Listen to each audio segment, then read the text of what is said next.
Bismillahirrahmanirrahim. Assalamualaikum warahmatullahi wabarakatuh. Bapak-bapak, ibu-ibu, mas-mas, mbak-mbak, khususnya adik-adikku sekalian yang dirahmati Allah dimanapun Anda berada. Kembali di IIP Channel bersama saya, IIP Wijayanto. Kali ini kita akan membahas tema 3 tanda mantan mulai gila bersama orang ketiga. Ketika mantan memaksakan perpisahan dengan kita, dia berharap dia akan menemukan kebahagiaannya bersama orang ketiga. Keadaannya akan menjadi lebih baik lagi. Tapi realitanya kan lebih banyak yang terjadi tidak seperti apa yang diharap-harapkan. Ya, yang terjadi justru sebaliknya, hidupnya tambah menderita. Dan sangat mungkin tidak cuma terbatas kepada penderitaan, mantan juga mungkin mengalami stres yang berat, depresi, bahkan mungkin sampai mengalami gangguan kejiwaan. Atau kalau masyarakat awam seperti kita mengatakannya, menunjukkan tanda-tanda kegilaan atau gila. Maka ketika mantan memasuki fase ini di dalam hidupnya, ada 3 tanda yang bisa kita lihat. Ya, penasaran ya? Tapi sebelum kita bahas lagi lebih jauh, adik-adik yang baru menemukan channel ini untuk memencet tombol subscribe dan menyalakan lonceng notifikasi agar Anda selalu mendapatkan pemberitahuan video-video terbaru dari channel kesayangan kita ini.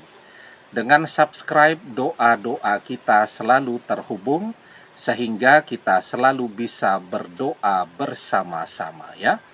Dan jangan lupa subscribe itu gratis ya. Nah, tandanya yang pertama, mantan nganggur atau dipecat atau diberhentikan dari tempat kerjanya. Kenapa demikian? Ketika beban mantan sangat berat, permintaan orang ketiga luar biasa berat, dipikirkan saja itu sudah beratnya luar biasa. Minta dibelikan rumah, minta rumah orang tuanya direnovasi atau diperbaiki, minta jalan-jalan ke Eropa, ya, minta mantan juga membiayai sekolah dan kuliah adik-adiknya, dan seterusnya.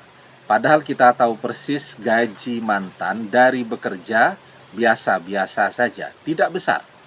Tabungannya juga tidak banyak. Tetapi sekarang beban yang ada di pundaknya luar biasa beratnya. Maka otomatis mantan jadi kepikiran terus. Sulit untuk berkonsentrasi kalau bekerja. Ya bayangkan saja, kita bekerja sudah fokusnya luar biasa. Hasilnya belum tentu seperti apa yang kita harapkan. Apalagi ketika kita bekerja tidak fokus, pikiran ada di mana-mana. Ya, hasil kerja kita jadi tambah berantakan saja. Zaman sekarang, mana ada orang yang mau menggaji karyawan tetapi kinerjanya buruk?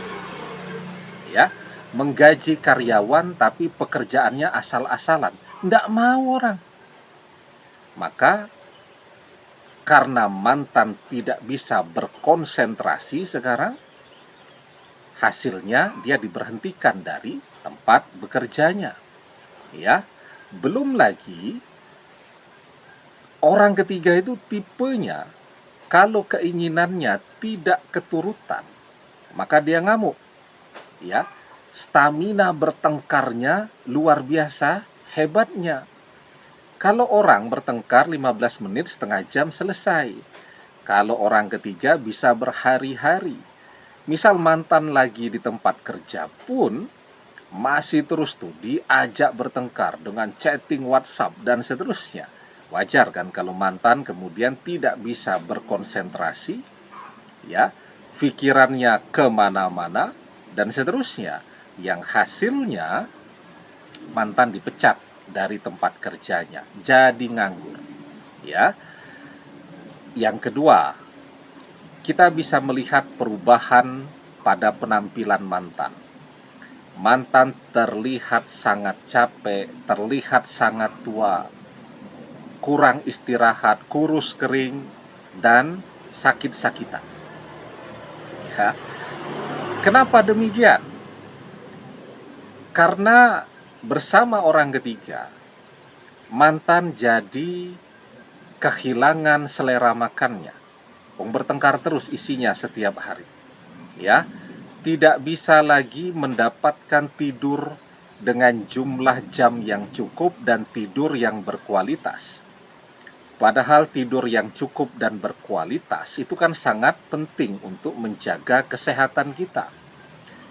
Bagaimana mantan bisa beristirahat, tidur dengan nyenyak, dengan nyaman ya, kalau setiap hari selalu dibawa bertengkar. Atmosfernya pokoknya isinya pertengkaran terus sampai ke mimpi-mimpi.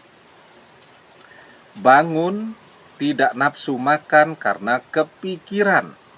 Ya, dan itu yang kemudian membuat mantan jadi terlihat kurus kering. Kalau sudah kurang istirahat, orang terlihat jauh lebih tua daripada usianya, kulitnya terlihat kusam, ya, terlihat kerut-kerut, ada di mana-mana di bagian-bagian wajahnya. Mantan baru berusia 30 tahun, tapi ubannya sudah ada di mana-mana, dan seterusnya. Ditambah lagi jadi sakit-sakitan. Manusia kalau sudah kurang nutrisi, kurang istirahat, otomatis daya tahan tubuhnya juga akan turun, sehingga mudahlah dia tertular penyakit-penyakit menular. Dan itu yang kemudian membuat mantan jadi mudah sakit-sakitan, ya.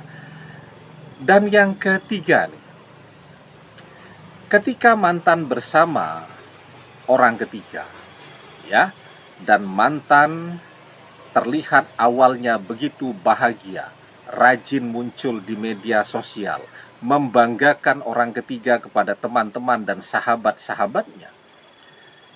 Setelah mulai stres, mantan akan menarik diri dari pergaulan, baik di dunia nyata juga di sosial media.